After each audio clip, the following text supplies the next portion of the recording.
Hello and welcome to Media Hub. I'm your host, Don D. Sanchez, and in this episode, we'll be talking about how to build a successful video production business. Today, we have the privilege of hearing from visionary and business owner, Steve Martin. Steve's the founder of Omni Productions and Green Slate Studios. Omni Productions is one of Central Florida's leading production powerhouses. Their influence extends across Florida and the U.S., captivating the attention of all types of businesses, including the Fortune 500. Omni Production develops dynamic productions, shaping compelling narratives that span from television commercials, web videos, and motion graphic presentations. In today's discussion, Steve will unravel the secrets on how to build a thriving video production business. So be prepared to be inspired and informed. Hey, Steve, how you doing today? Hey, Dondi, how are you? Thanks for having me. Good. Thanks for being here. Thanks for accepting it when I gave you a call. You know, I know you have a busy schedule, and I know you guys are always doing stuff, but I thought you would have a lot of great input on how to build a successful business because, you know, tell the viewers, how long has Omni been around? We technically incorporated in 1989. So what is that? I'm not very good at math. What's that, about 35 years or so? I actually had technically started while I was in school at UCF. Okay. And what made you choose this industry? Well, oddly enough, it was really by accident. I was a marketing major at UCF, and my thought was I was going to go work for IBM or Chrysler or General Motors or Microsoft or something like that and go do industrial marketing. And in my last year of school, I got involved in student government at UCF as a director of public relations, thinking, yeah, that'll be a great, feather in my cap for my resume. So when I go out and get a job. And one of the first assignments that the president of student government gave me was, hey, can you do a series of PSAs from a student perspective, not a university perspective? And he said, can you do that? And I said, sure, I can do that. And then I thought, okay, how do I do that?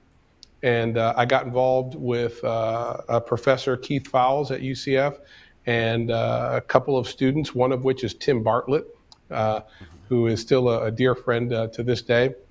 And we produced a series of 4 PSAs, and I knew right then and there, this is what I need to do. This is what I want to do. And all this idea of industrial marketing and working for a big Fortune 500 just went right out the window.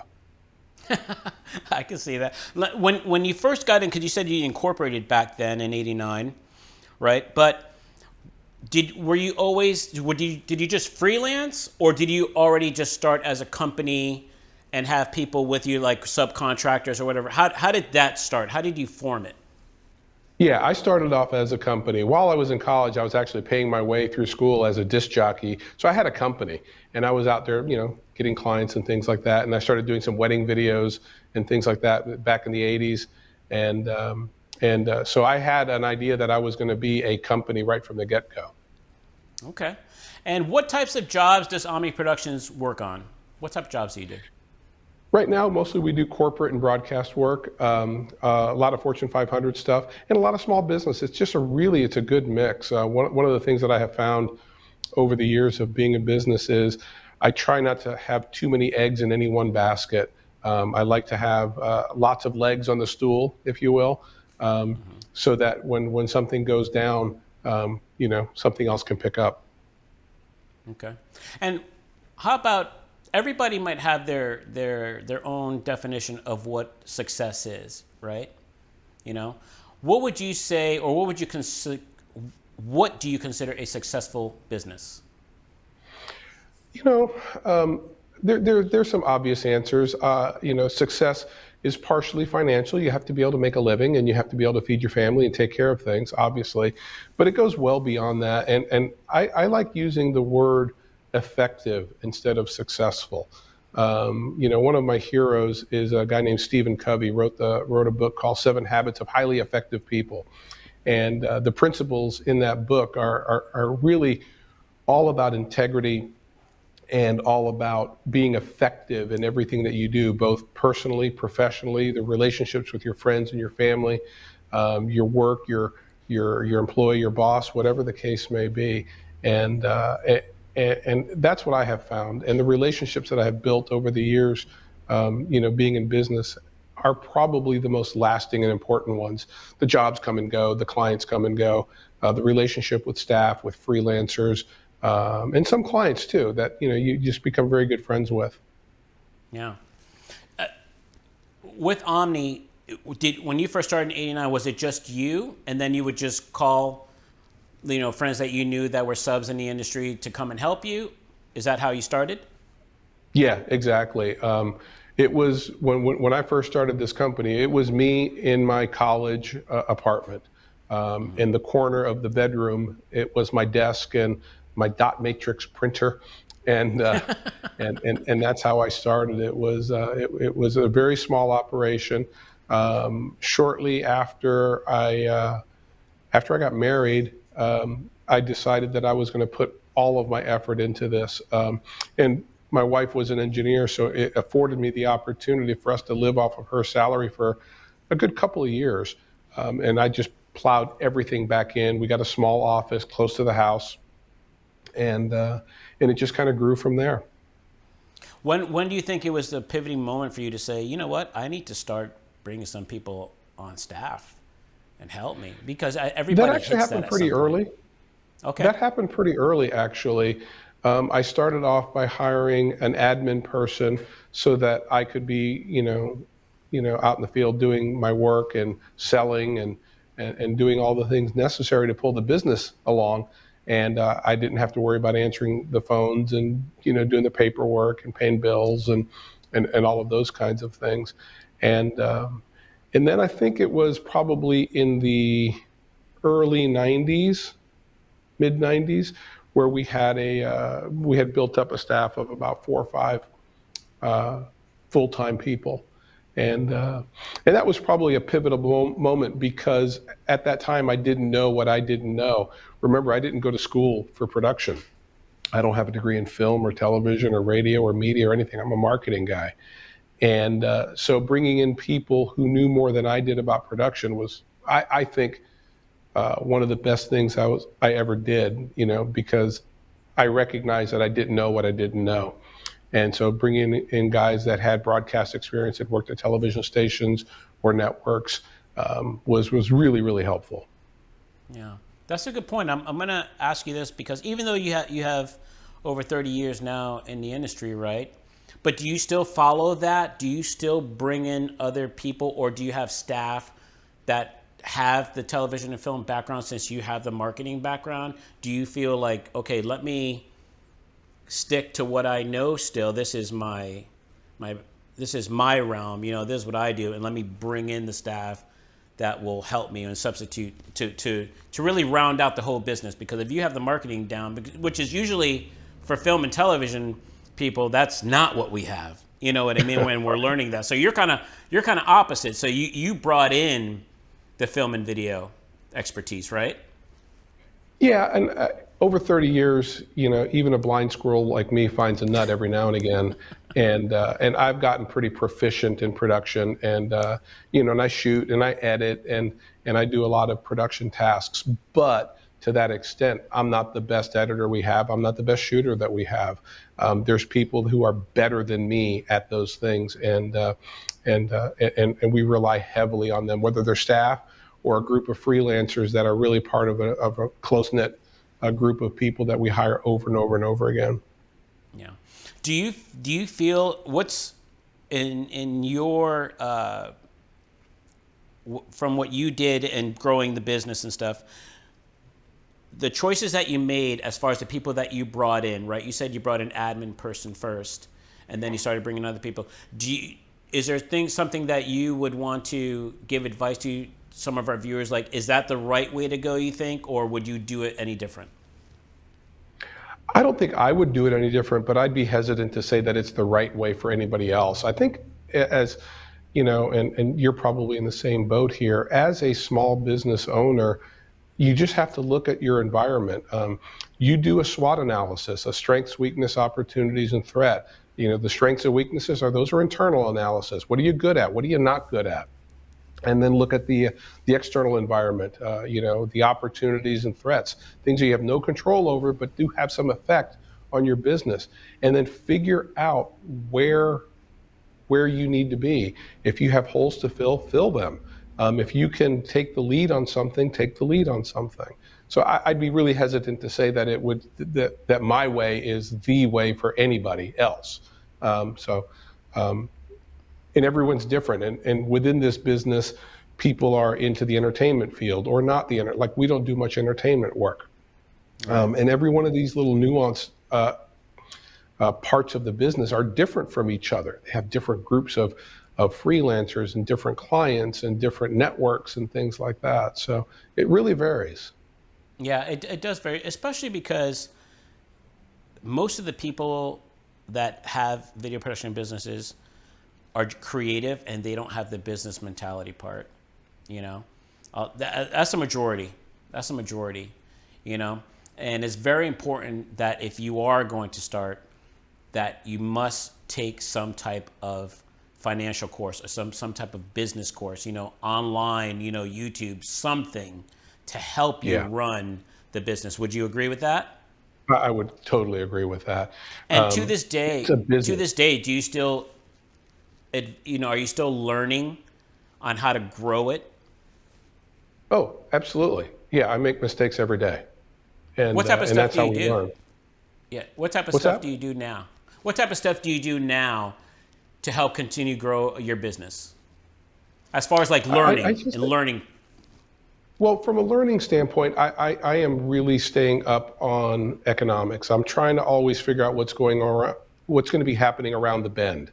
You know, like right now, you know, as we do this taping here, um, for the last year, people have been saying, "Oh, a recession is right around the corner. A recession is right around the corner," and it hasn't happened yet, and it may happen, it may not happen.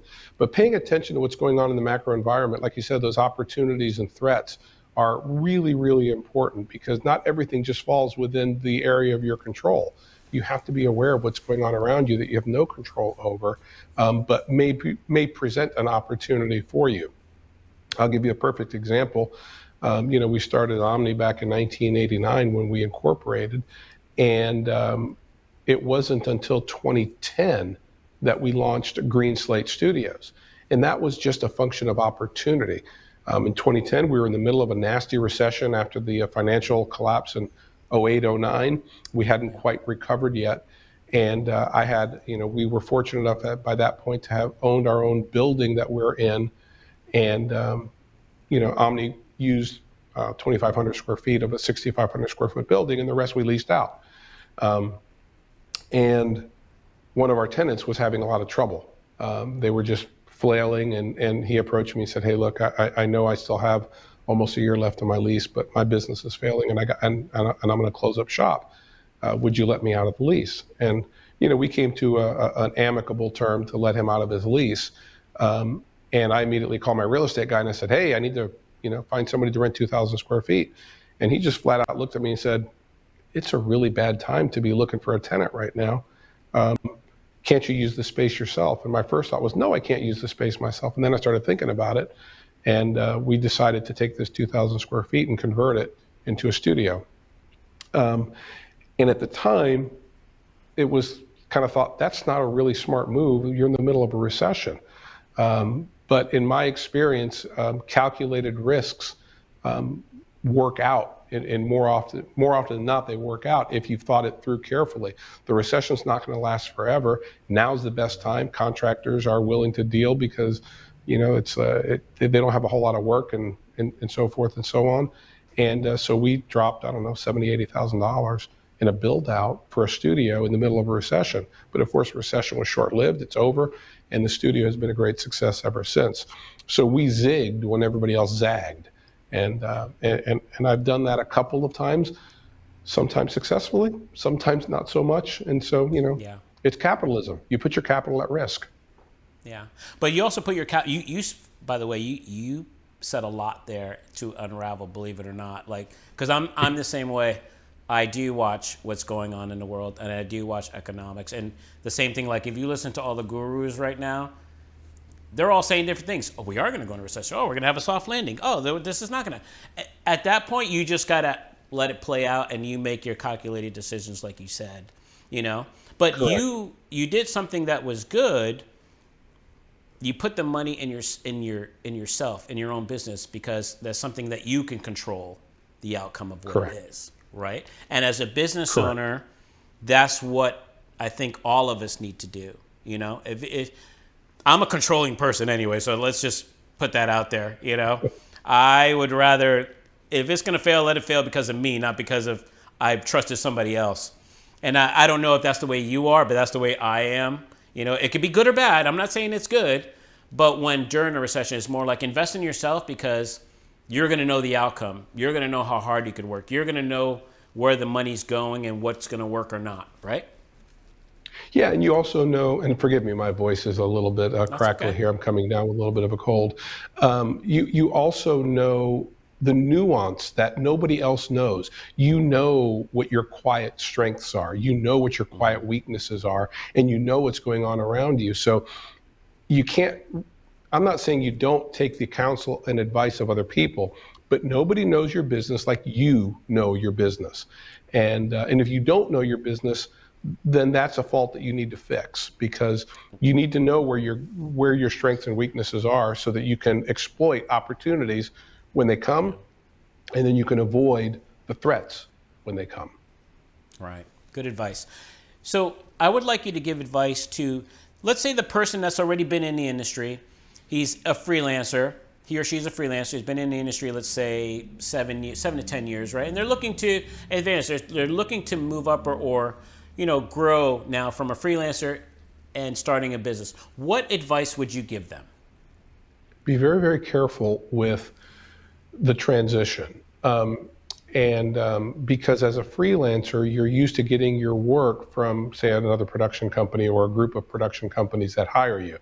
But if you are going to start going after end clients, you have to be very, very careful with those existing relationships that you don't create a threat for them.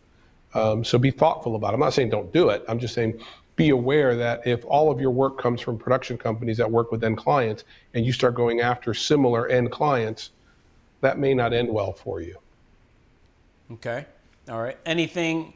How about making sure they have enough capital, or making sure like Right, they're able to withstand whatever comes? Like you said, no one knows what's going to happen as far as a recession, a right. pandemic, anything. So how would they prepare for something like that? What would you say?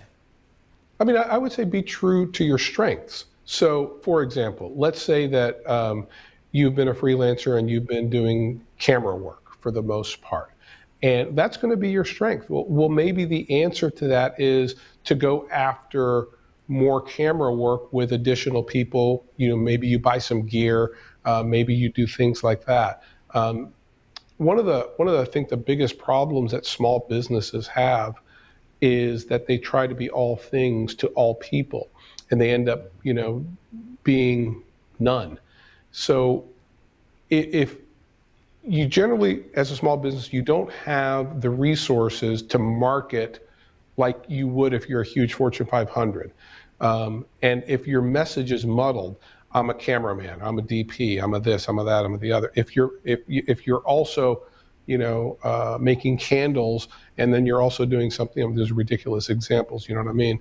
But if you don't have a clear brand and an identity for what it is that you're doing, it's going to be more difficult. So be thoughtful about that as you go forward. Obviously, you have to make sure you've got enough capital to withstand difficult times. Like in my case, I was very fortunate. As I started my business, like most businesses, it struggled early on. You go weeks and months without any serious work. But in my case, my wife was able to support us for a good solid couple of years. Um, the other thing that I would recommend if you're getting ready to jump into the self-employed realm um, is to live on significantly less than you make, and then constantly be building a cash fund, because you will run into times that you're just not making any money and something goes wrong. You lost a big client, or something happened, and you're hurting. And if you're living paycheck to paycheck, and you're making the deposits from the client and then turn around and spending it right away, it's going to be harder for you. Not impossible, but harder. So figure out how to live on much less than you make, and then a couple of good things happen. One, you get a little bit more disciplined about your spending, but you also get more disciplined about saving for the rainy days, and they will Yeah. come. Right. Great advice. And you touched on branding, and I want to segue into that because branding is so important. Obviously, you with a marketing background, you already know how important, and from the beginning, how important branding was. And something I had to learn was, especially coming from a freelancer to a company, in the beginning it was hard to brand IPG as opposed to, oh, just Dondi, you're hiring Dondi. And it took me like a good 3.5 years to really see the transition of the branding of IPG. Yes, no, you're hiring IPG to do the job, not Dondi Sanchez. Can you, especially in the beginning, I find it very important that someone should know, if you're going to open up a business, right? Are you going to stay just with yourself, or do you have plans on growing it with employees and things like that? Because that determines the name. Don't just call it, so and so Productions your name. You know what I mean? Because that's going to be very, very hard, very, very hard to brand when you're growing, right? You agree with that? So I would completely agree with that. So I you have want to you be to, really careful. I want you to talk Go about, ahead. because you have the degree in marketing. Please tell the viewers how important branding is in the industry. Branding is huge for any business, any industry. I don't care whether you're talking about restaurants or production or making plastic parts for something. Branding matters because it is the language that you use to communicate to clients and potential clients. And it's just that simple. Branding is not a logo, it is not a font, it is not a color, it is not any one thing. It's all of it put together. It's all of it regarding how you talk to your clients and how you prepare estimates and how you communicate with them. It has to do with the culture within your company, whether it's really straight laced or kind of fun and goofy or somewhere in between. Branding is how the public views your company. And like I said, I think the biggest mistake that people make in small business and in all kinds of small business, not just production, is that they get they try to just take whatever they can get from a work standpoint because they need the revenue, and that's fine. I get that, but all of your effort and your public communications and external comms ought to be reinforcing your brand, whatever that means. And in our case, we have two different brands, and they're very different from each other. Omni Productions is a production company that serves clients, and it tells stories for clients. So it's a corporate gig, a commercial gig, whatever it might be. We're telling stories. Green Slate doesn't. Green Slate tells no stories. Green Slate doesn't produce anything. Green Slate is a resource for production companies, including Omni, to do things. It's studio, it's equipment, it is a facility. When you walk around this studio and there's not something going on, there's no phones, there's no offices, there's no copy machines, there's nothing. It's a dark studio. We try to make that happen as little as possible, of course. No, But those are two yeah, very different brands, and they're the right. same company, but there's very different branding. And that's one of the things that I think has made Green Slate really successful, where other production companies like you and others have come in here, and basically you get the keys to the kingdom. You walk in here and you own the place for the day, the week, the month, whatever the project is. And there's no interference, and there's no production company looking over your shoulder. And so when you look at everything that we do for Green Slate, it's very different than how we communicate as Omni. Yeah. And as you're talking, it's hitting me. Now I know why has Slater there. He's tying him in for marketing. It just Yeah. hit me Oh, right absolutely. now as you're talking, which is, He's now I'm right going to over say there. is genius. I know you know what? You're going to have to send me a picture of Slater so we can put him up so people can know who Slater is. Actually, and we have How a about if I picture with get him and I Slater bring him ourselves. over? You Yeah, want me yeah, to get bring him him and over, bring bring him him over. over? I love All right. Slater. Let's Yeah, let's. yeah, yeah. All Where's right. Slater? I'm going to stay right here, but And we'll make sure we put Greg's bringing Slater him up with our over. group picture we have as well. We love Slater. I'm gonna be honest with you. Slater freaked me out when I turned the corner. When I first went into the studio, it freaked me out, dude. I turned around, I'm like, whoa, because I wasn't expecting him there, and it totally freaked me out. But if everybody, I just want to introduce everybody. It's Slater Green back there. Slater Green, which you actually had a poll on how to come up with the name and everything. So great on that as well. And I think that's a great name. So keep Slater back there. Yeah, we'll leave him right there. He's a good guy. But I think you should explain why you did. I know why you did now after hearing it, but because you can't, it's a whole different way of marketing Green Slate. So you had to come up with some way to tie it in together where people would come in. So I don't know if you want to add anything to that, but that's what I see. The whole point of Slater originally was we just needed a mannequin to light things because I got tired of standing in while somebody's saying, hey, can you stand in for a second? Or somebody else can stand in. It just takes a lot of time and effort. And so we said, let's just get a mannequin. And we decided to give him a name. So we decided, and Mark over here at our office has been really, really good about a lot of our social media stuff. And we thought, well, let's have a poll. Let's come up with other people coming up with names for him, just to create engagement, just to have a lot of fun. And I think he has become, Mark's right around the corner here, but I think it's become Mark's alter ego. And I love seeing his posts. I gotta say, I love seeing his posts, and it just brings, like you said, engagement. But it just ties it in. It ties. You think of Slater, you're like, oh, Green Slate. It's just fun. It's I'd like to say that it was really well thought out and it was part of a grand strategy. But sometimes a good idea just happens to fall in your lap, and then. One of the things that we do around here sometimes is we just kind of sit around the table and go, what can we do with this? And don't take anything off the table. Don't discount anything. Just have fun with it. And and this has just been a great success story. Slater is a good guy. That's awesome. I love Slater. Cool. He's a little stiff, so what would you say? Otherwise, he's fine. What would you say are some effective strategies for marketing selling oneself? What are some of the strategies that maybe you use or some people should use? This might sound a little weird, but I don't think of it as marketing yourself or selling yourself very much. In every conversation with a client, when I'm putting an estimate together, I try to look at it from their point of view. I try to look at it as their advocate. If I see them making a mistake and maybe not, they want to do something a certain way because that's their idea. And I think there's a smarter way to do it, maybe even a way that saves them money, put less money in my pocket. I really think that level of trust with a client is what is critical for success. Because once people trust you and you don't violate that trust, you've got a client for life. And that's kind of how we do things around here pretty regularly.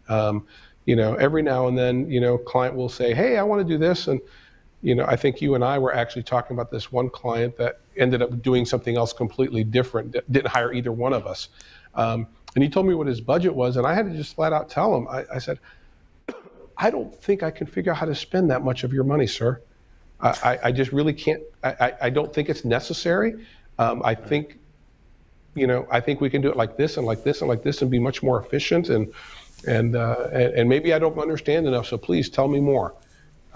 And I think that usually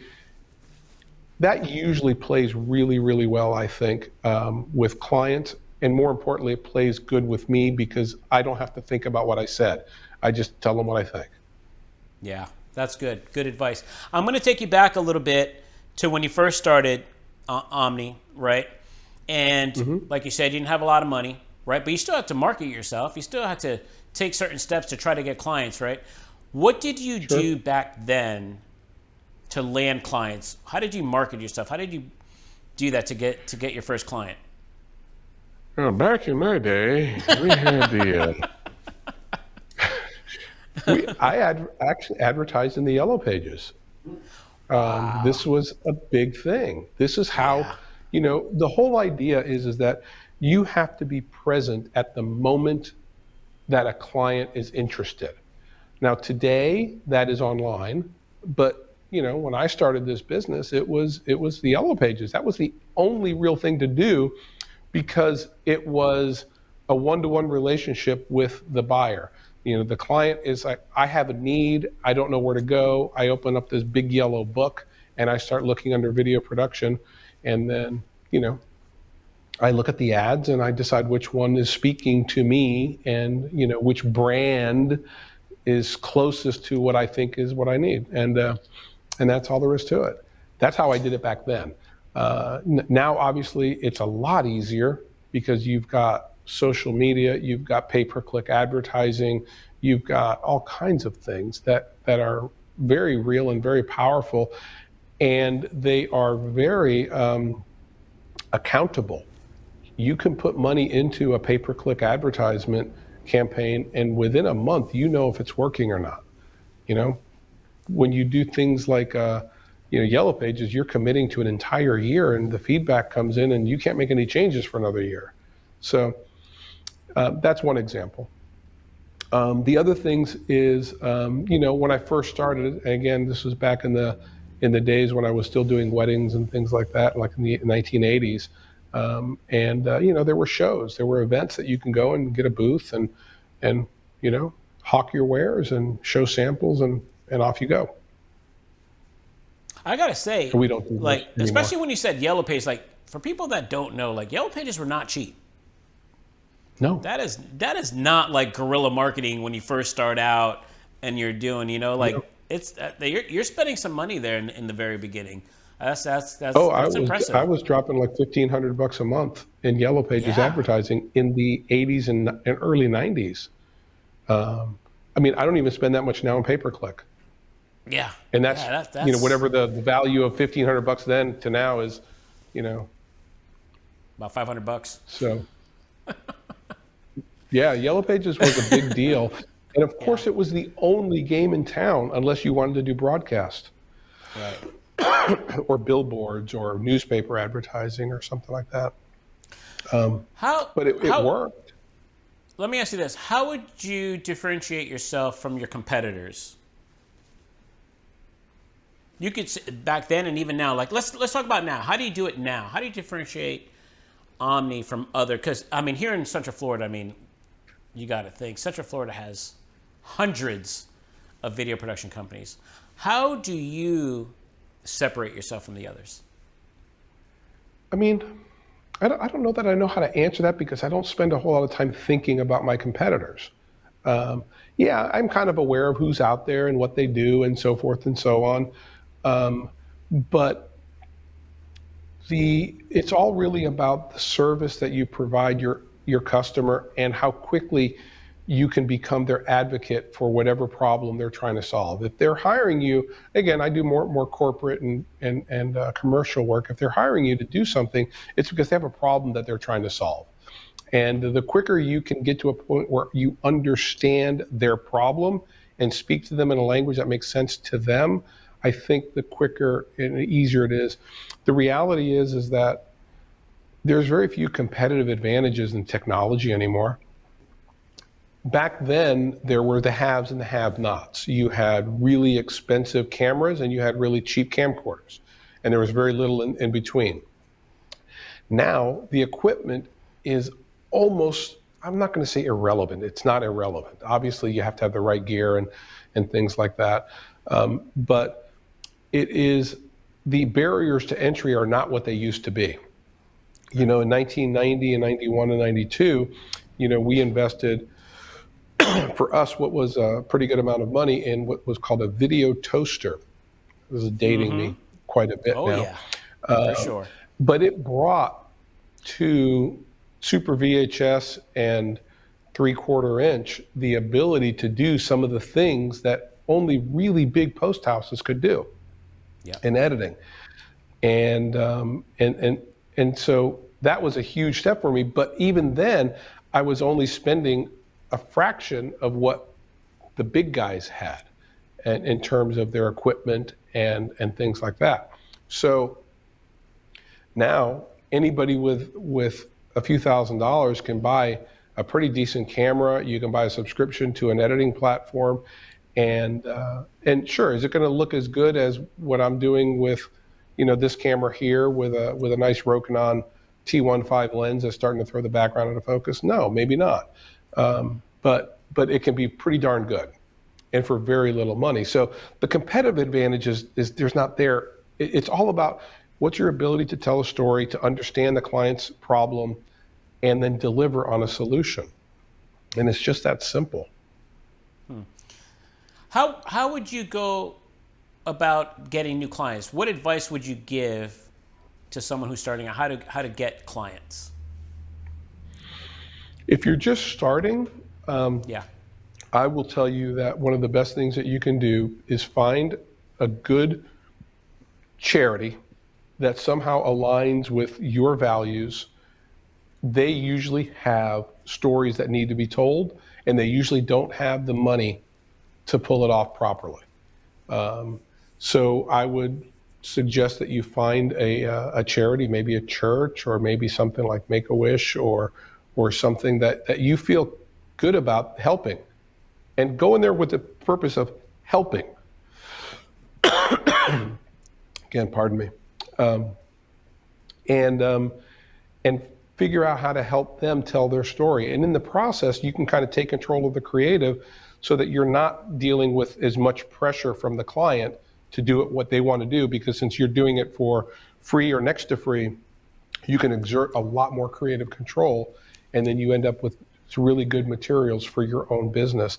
So you can do well by doing good, if that Right. makes sense. That would No, be yeah, one no, of the that's best ways. great. And then you That's also really will good. get exposed to a lot of other people who are potentially high-powered folks in the community, the business community, who are also on those board of directors for those charities and things like that. And you make contacts, and you just meet people, and you tell them what you do when the opportunity presents itself, and it's slow. It's not. Yeah. There's no magic bullet that solves this problem. Right. Right. No, and it's all good advice, because you actually brought me to my next question, because the importance of networking. How important would you say networking is? It's huge. As a small business owner, you are your best advocate. And you have to have that elevator pitch ready to go on a moment's notice. You want to put yourself in situations where you're networking with people who either can influence those who might be clients or who might be clients, so that when that opportunity presents itself, you know you're ready. It's that the old adage is, I don't know where all of a sudden this company started doing all kinds of crazy things. No, it was happening over a long period of time, and you're planting seeds, and you're cultivating, and then one day it happens. I'll never forget the first big job that we got, and we were trying to transition to do only corporate media. I look back on it, and it's kind of a silly, but it was a retirement community that sold, what do they call manufactured housing, trailer park basically. But it was geared towards retirement, and it was over in Oviedo, called Palm Valley.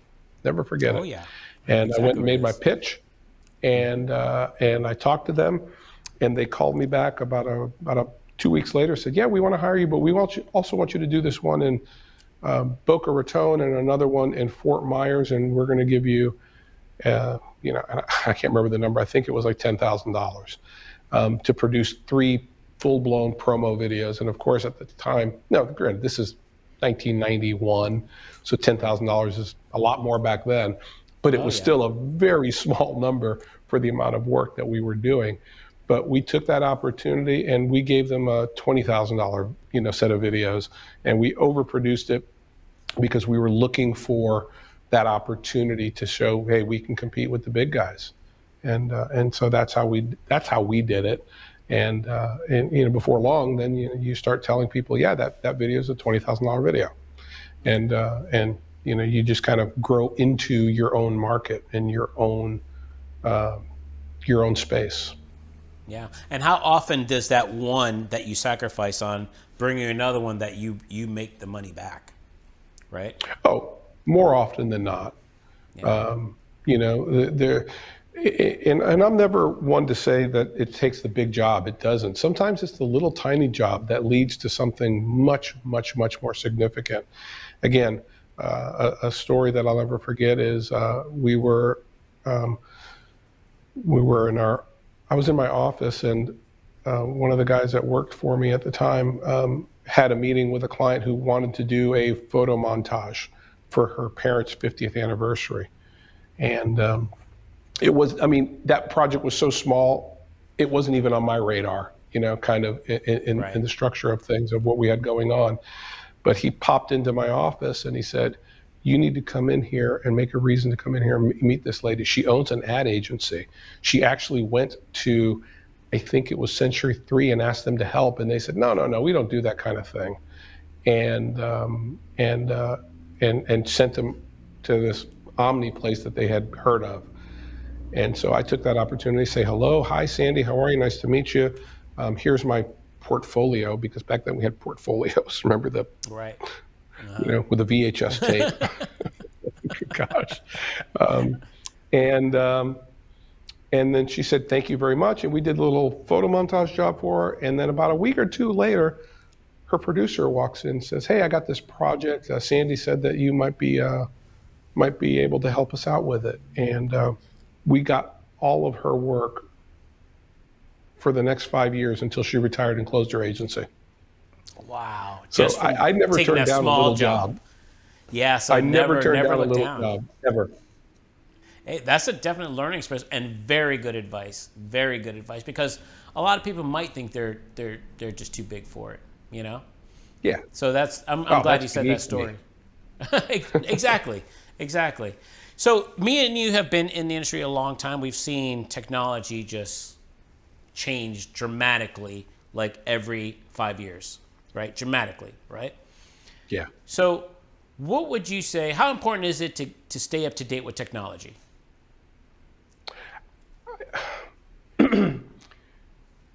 You know, if you're not keeping up with the trends in your industry, and I don't care whether we're talking about restaurants or video production, you are going to fall behind and you will fail. Um, it doesn't mean you have to go out and buy and embrace every new technology, but you need to be aware of what's going on around you and how it's changing the landscape of your industry. Um, Staying up to speed with the technology and the trends in any industry is critical. If you fall behind, and I don't care what kind of business you're in, you're going to fall behind, and it very well may lead to your business's demise. I'm not saying you have to go out and buy every new gadget and every new technology, but you have to be aware of what's going on and what tools are going to be best used to serve your clients, your projects. Everybody's a little bit different in what kind of projects they go after. I'd like to think that we've done a pretty good job here. Um, and, but I'm sure there's things that we're missing as well. Just recently, over the last year or so, we have really embraced a virtual production. It's kind of inspired, like everybody else, by The Mandalorian and some of these new incredible things. But obviously, we're not going to be able to do something at that scale. We don't have the kind of time or the space or the money to do those kinds of things. But we kind of asked ourselves, what can we do in the virtual production space that leverages our strength? Again, remember, if people learn nothing other than a SWOT analysis, strength, weakness, opportunity, and threats, out of this whole thing, that is the thing to take out of this. Well, our strength is green screen. Quite frankly, we're good at it. And we know how to make it look right. And so we kind of started thinking about, well, is it possible to do virtual production with green screen? In real time. I mean, virtual production with green screen has been around forever, right? Tracking markers on the green screen and things like that. But like right now, I'm on a green screen, and we can, if Greg, you can punch that Yeah, up real quick, show us what you mean. they Yeah. can see what's going on. It's what, we're kind of a skeleton crew in here right now. Look So at there we that. are. I am on a green screen. And you wouldn't even know. This is a completely virtual environment, and it's done in real time. And now, in the past, green screen has always been a function of keeping a camera static and not moving, so you can simplify your plates and so forth and so on. But with our virtual production, we can actually move this camera around, and I can move around in it, and it can follow me. And I think we're going to try that right now. Are we? Yeah, let's try it. Okay. Yeah, Let's see what happens here. So the camera can move with me on this set. You want me to come amazing. closer? We're kind of making this up as we go along, guys. Sorry. Yeah, yeah, yeah, yeah. I don't have a focus puller. Focus is always optional, man. Focus is always optional. Yeah. That's great. And if I go further back here, I can even go behind a brick wall Yeah. that doesn't Wow. exist. Yeah. Do me a favor, No. real quick. Go behind that brick wall again. Go behind the brick wall and, behind the brick so wall. the viewer could see and show the split again, just so people could really see, and take the green split like you did before, if possible. I know we're kind of doing this live here on the fly. Yeah, I mean, look at that. I mean, Right. just so people could really know what it takes. Now, explain. That's amazing. And honestly, like for this second season, I had already told the guys we want to go with Unreal as well for our second season of this show. But I want to ask you what softwares are you using to do this right now? Because this is emerging technology. Like, it's been out, I would probably say a few years, but it's getting more and more popular now, like you said, with Mandalorian and a lot of other shows. But you're making it available for smaller projects with less budgets, but that could still get a great outcome. Yeah, we are using. Can you close that door there real quick? We're using Unreal Engine as the designer of the background, and then we're using a tracking system that tracks the camera moving around so that it can then trigger the Unreal Engine to move, and then we're using Ultimate as the tool to do the real-time compositing and the shadows and all of that stuff. So it's kind of a combination. We pulled 3 different things together to try to make this work. And how long did it take to get proficient in it? Greg Oh, is yes, I playing do. now. I am going to tell him I said thanks for doing that, because the elements, he's showing me the elements in the background that you could bring in. I mean, you could do a whole show on just Unreal Engine, and we probably will do it at one point, because you could build your Right. whole set on what you want, and what you want it to look like, Yeah, exactly. It's endless, If you could think it, you can make it happen. Yeah, that's exactly right. And one of the really cool things about it is, for just fun, we did a short film a few months ago. We shot it. We just released it, and it was just really cool working with a Unreal Engine designer saying, "Well, I'd like the rocket to do this, and I'd like it to go that way. Can we do?" Oh yeah, and he's like, click, click, click, click, click, and he just makes it happen. It's like some CSI thing, and it was just amazing. That you don't have to deal with the reality of the world. You can make it an unreal world, and so it's just been a lot of fun. It's been a challenge too. I don't want to discount how difficult it has been, because it is bleeding edge technology, and there is very few roadmaps. You just have to kind of beat your head up against the wall and try to figure it out. And Greg here on our staff has just been an amazing talent, and the patience of an angel trying to figure out how to make this all work and make it seem so easy when it really isn't. Right. I want to ask, whose idea was it to bring it to your company to do it? Greg's. Now, I'm assuming we can't interview Greg. He's busy working behind the scenes right now. But because, like for us, it was a new hire for us named Tyler, younger kid, And when he first brought it to me, my mouth dropped on the ground. I was like, you can do this? I mean, and then he's like, oh yeah, we could build this and just pick whatever you want, and we'll scan and use Scanniverse and scan whatever we want to do. And I'm gonna be honest with you, it went right over my head. I'm like, what? It's just, we're gonna have to. When you're feeling better, we're gonna have to come back and do an in-depth show on what it takes to do it. Seriously, and this time we'll include Greg. That was since he's the brains behind the whole thing. It definitely was, and it was just a function of, we found out that you can actually download Unreal Engine for free, and and just play around with it. And it's like, oh, then I need a tracker. So we got a really inexpensive tracker, and it didn't Right. work very well, but it was kind of a proof of concept enough for us to kind of go, all right, well, let's, it's like playing a game of poker. You just keep anting up. And, Yeah. before we pulled the big trigger and spent, a lot of money on the Ultimat and the other tools. Right. No, and I got to say, I know what you mean about the tracker because Tyler was telling me, oh, yeah, no, we could DIY the tracking system. We just have to. I'm going to break the fourth wall here real quick. What'd you say? Oh, I use my VR headset. He uses his VR headset for it to do the tracking. Yeah. And what else? A VR headset, and then there's a. He's actually stage managing right now, so I'm talking. I'm walking over here. VR headset is. I'm telling you, like, I'm blown away with technology. I really am. It's going so fast. It's just going so fast on how much it's changing and what it's making things possible to do. You're thinking budgets. You're saving budgets. You're saving time. You're saving. Just think of.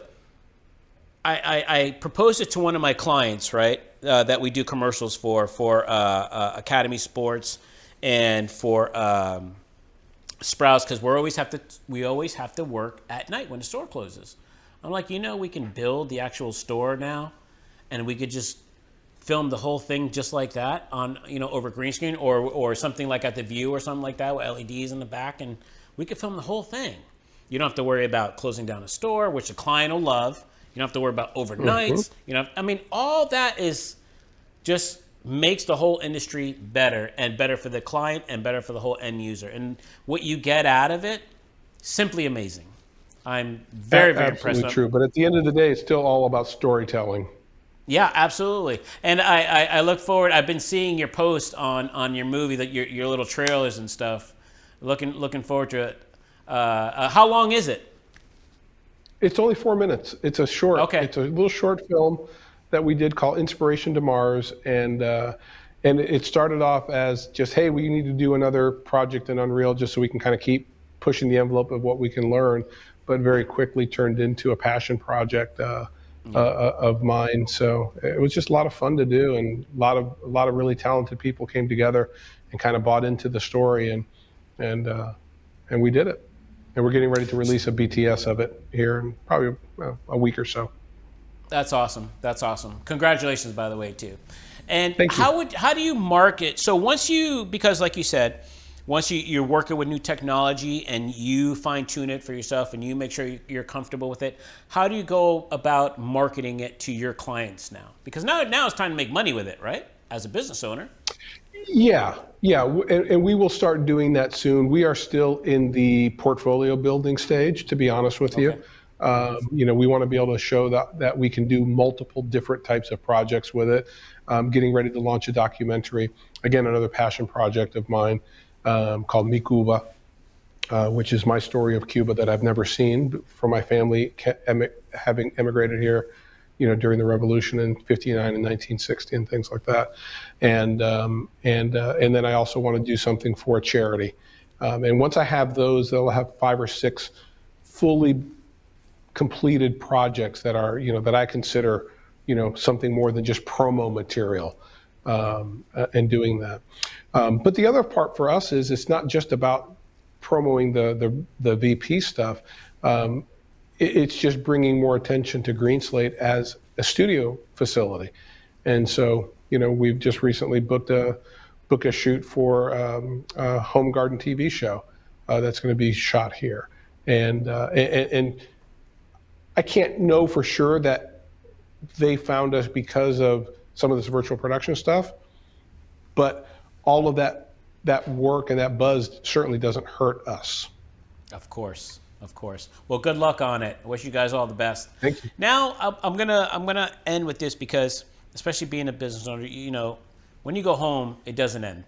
You're still thinking, you're still doing stuff, you're still, as a business owner, your brain never shuts off. But I want you to talk about how to balance work life and business life, how important it is. Can you talk a little bit about that?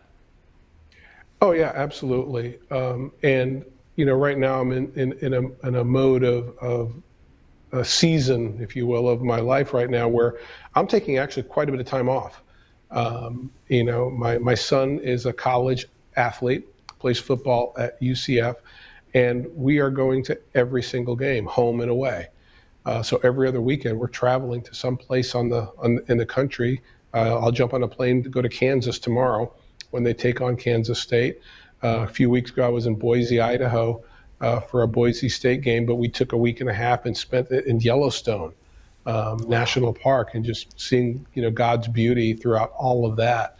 And every other weekend, we're traveling. So it's taking a lot of time out this fall, and I did it last fall as well, and it may be the last time we get to do it. So we're finding really good balance to spend time with family, even though my wife and I are empty nesters now. Both boys are out of the house, but my oldest son is now in Atlanta. He just moved from New Hampshire, so that's a quick flight or a 6-7 hour drive to get up there to go see him, and yeah, I think finding the right time for family and personal things is really, really important. And oddly enough, when I take a lot of downtime off is when my brain allows me to actually be creative about business.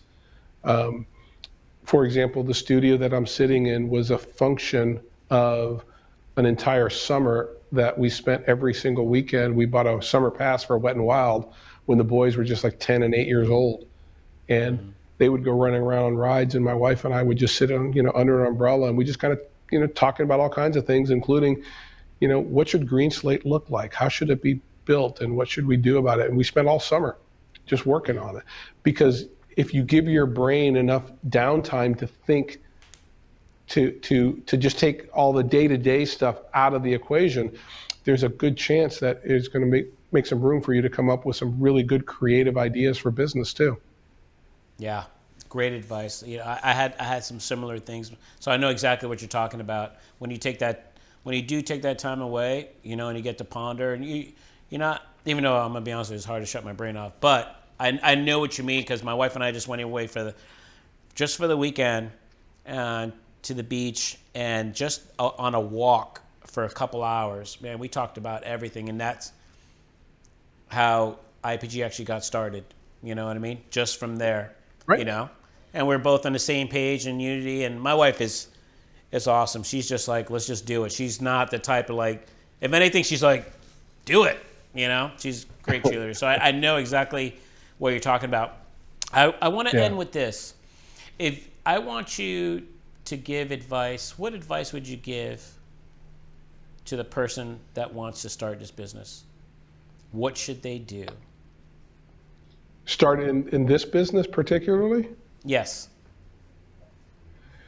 It's this is a tricky time to get into the media production business, with the cost of the tools getting so low and so easy, and the distribution getting so varied. I mean, when I started in this, it was broadcast and cable and tapes, and now you've got every fathom of possibility for streaming and things like that.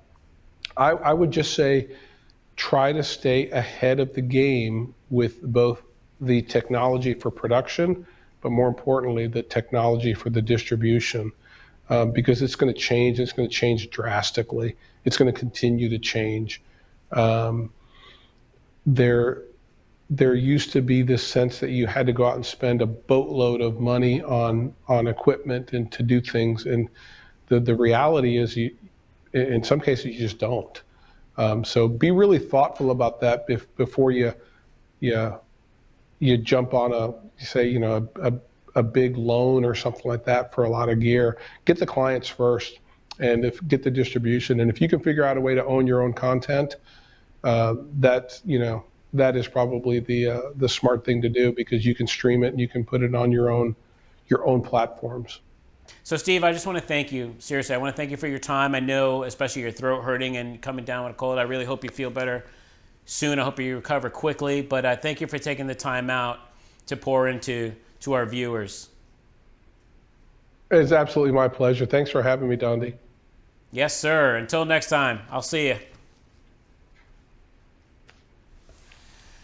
Steve gave us some really good advice about marketing, branding, networking, and most of all, staying up with technology and how important it is. But one of the most important things that stuck out to me was when he said that his main objective was to look at a project from the client's perspective to tell their story. Until next time, I'm Dondi Sanchez, and this is Media Hub.